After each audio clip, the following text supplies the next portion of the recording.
que c'est à partir du marché Thiaroye qui amenait des légumes à Ziguinchor. Si on n'avait pas le potentiel, je comprendrais. Mais potentiel de Amfi, normal. Et notre objectif, avec toutes les mesures d'encadrement qu'il faut, que vous verrez dans le projet, c'est de créer les conditions de financement, d'encadrement, de formation pour nos braves femmes, pour les jeunes, dans le cadre exclusif de l'économie sociale et solidaire. Deuxième projet, tout aussi important. Ce mot économie sociale et solidaire, c'est pour la réduction de la pauvreté, c'est pour l'approvisionnement d'un marché, c'est pour améliorer ou mettre fin aux faiblesses alimentaires. Mais il y a d'autres projets beaucoup plus structurés, beaucoup plus grands. Mais je disais que ce qu'il y a ici, à Moulfen, regardez nos filières. Il y a qu'à Ziguinchor, en tout cas pas seulement à Ziguinchor, mais à Ziguinchor en tout cas, quand je viens ici. Toutes les bananes que je mange sont des bananes cultivées en Casamance. Soit des mondes Dakar, on va te dire Maroc le Djugé, voilà, je ne sais pas, Barthélemy. On a ces filières-là. On a les mangues qui pourrissent dans nos forêts. On a la noix d'anacarde. Regardez ce qui se passe avec la noix d'anacarde. En 2019, on a exporté 55 000 tonnes de noix d'anacarde pour un chiffre d'affaires estimé de 27 milliards. 27 milliards, il faut le dire.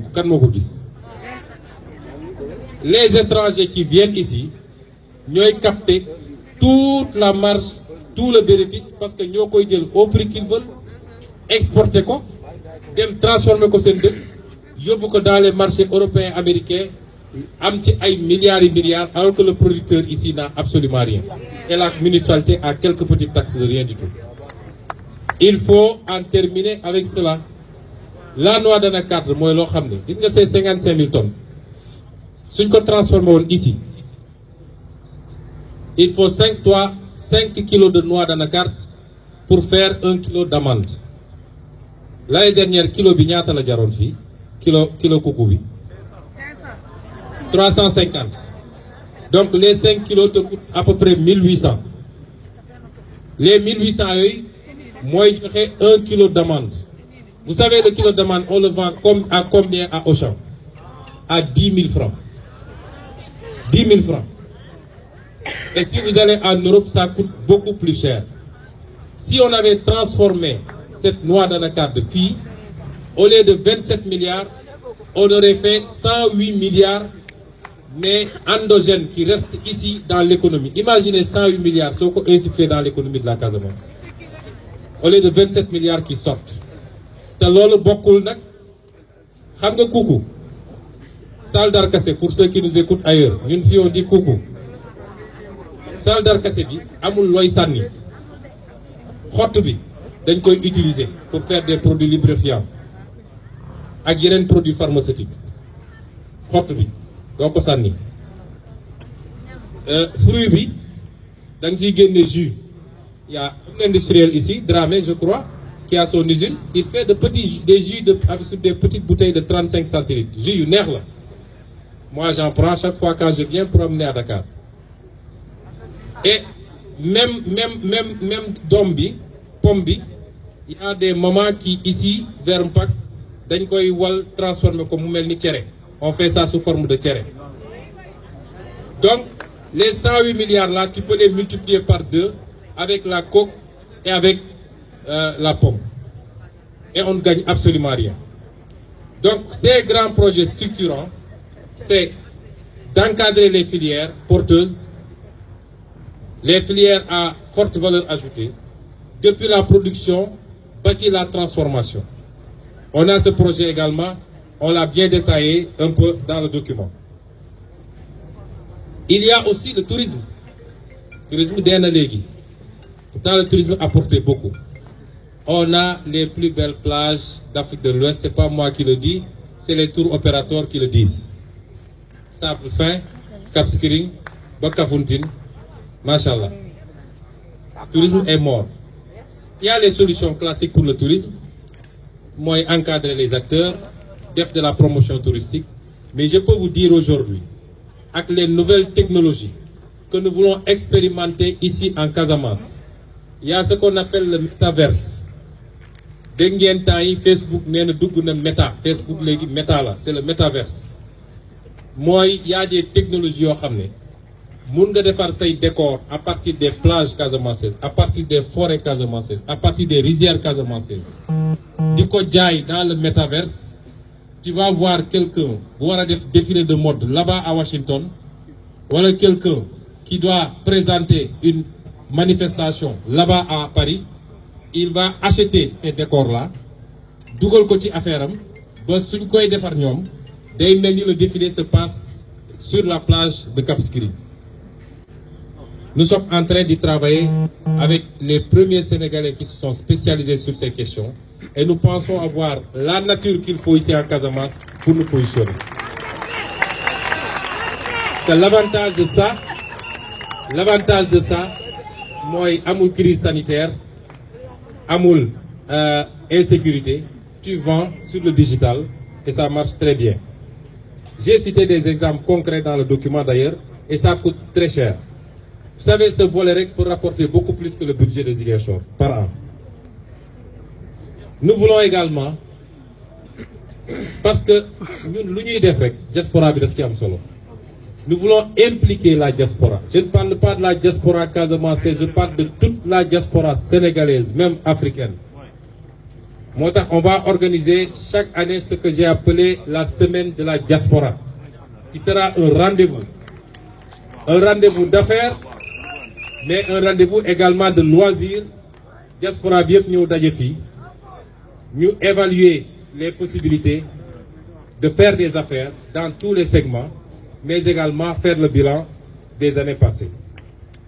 Am na yeneen ak yeneen mais day gudd mënuma citer yëpp. Mais fu may daanelee, tout ça c'est bien beau. Si je me limitais à ça, je serais un politicien. On connaît les politiciens. Bu ngeen ma falee dinaa defar usine buy lii, bu ngeen ma falee etc. Si je m'arrêtais à ça, je serais le politicien parfait. Mais il faut que je vous dise comment nous comptons réaliser ça. Et pour le réaliser, il y a ce qu'on appelle le nerf de la guerre. Ku amul soo nee damaa bëgg a jënd la plus belle villa des Almadies. C'est un vote. Chacun de nous a le droit de rêver de ça. Chacun de nous. Kenn mënuñu ko tere. Ouais, comment je vais acheter cette villa? C'est ça qui fait la différence entre le rêve politicien et la réalité programmatique. Le financement. Dama ko xaaj 5 parties. 6 parties.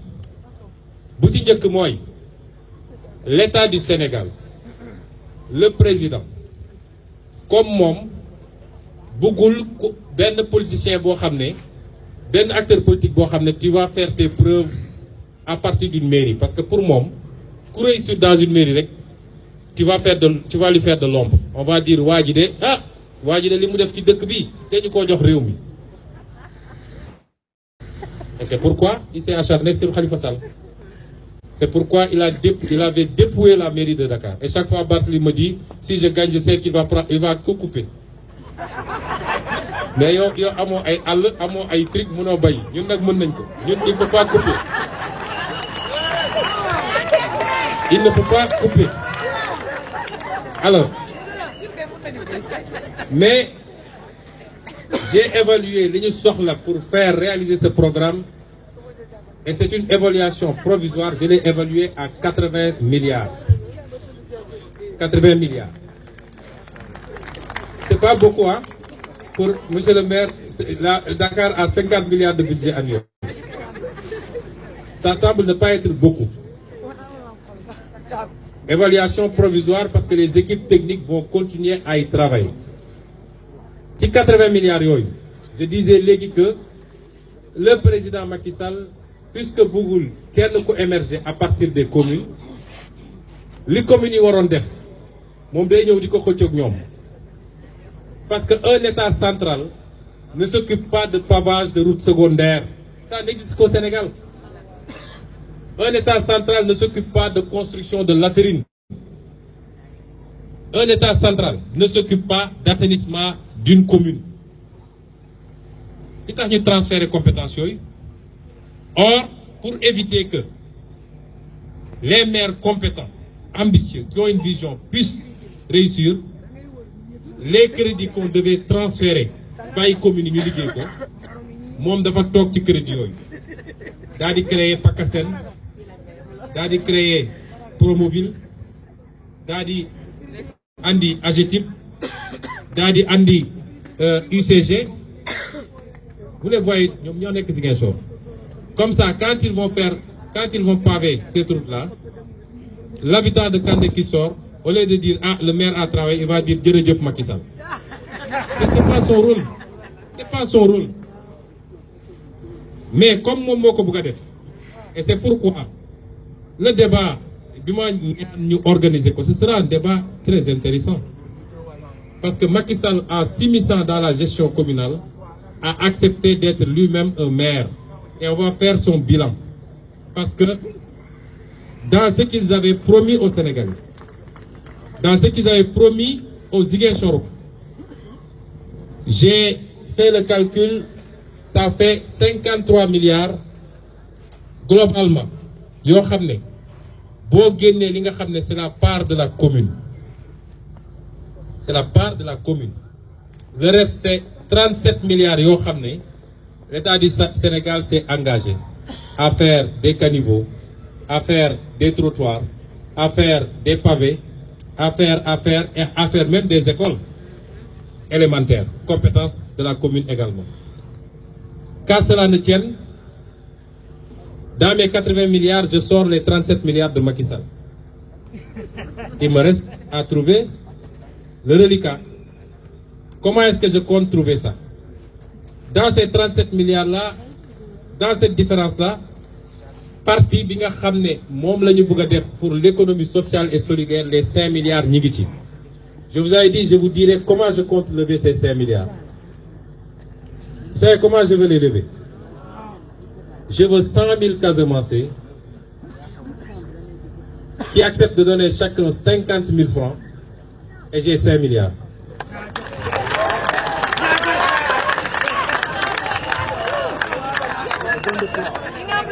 La région de Ziguinchor fait presque 600 000 habitants. La région de Sédhiou un peu moins, la région de Kolda un peu plus.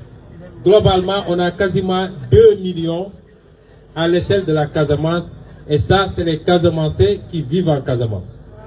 Je ne parle pas des milliers et des milliers qui vivent ailleurs dans le Sénégal, et je ne parle pas des centaines et des centaines qui sont dans la diaspora. Pensez-vous que l'objectif d'avoir 100 000 Casamançais qui donnent chacun 50 000 soit un objectif exagéré? D'autant que l'on nous planchait là. D'autres donneront, certains donneront 1 million, d'autres plus. Moi, je m'engage tout de suite à donner 10 millions. C'est la contribution de 200 Casamançais.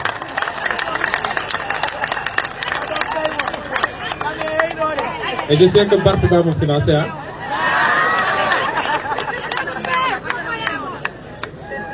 Parce que je vous ai parlé de citoyenneté, je vous ai parlé d'engagement.